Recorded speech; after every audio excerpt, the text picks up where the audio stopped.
O queixo do Cebreiro con denominación de orixe protexida que recoñece o seu sabor, calidade e autenticidade volveu reinar este Venres Santo en Pedrafita. O bo tempo contribuiu ao grande éxito de público desta edición da feira, ca que se homenaxea un dos produtos estrela da montaña lucense. Entre os centos de asistentes, a presidenta da Deputación, que percorreu o recinto acompañada polo alcalde José Luis Raposo e outros rexedores da zona.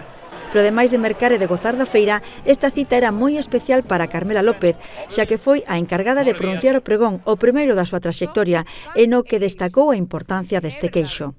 Porque nas cousas máis simples está o esencial, e iso é o que ten o voso queixo. Por iso é tan especial, porque o rural non é un lugar onde faltan cousas, é un lugar onde están as cousas realmente importantes.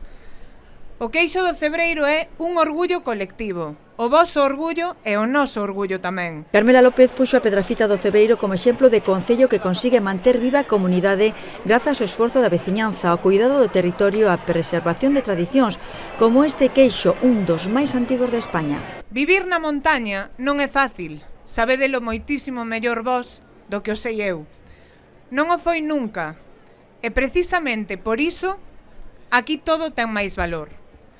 O verdadeiro valor deste territorio está na xente, está en cada unha e cada un de vós. Na xente que decidiu quedar, na xente que decidiu coidar, na xente que decidistedes construir futuro aquí. Ademais de mercar e degustar o saboroso queixo do Cebreiro, os asistentes tamén puideron comprar outros produtos gastronómicos e artesanais e gozar de música tradicional.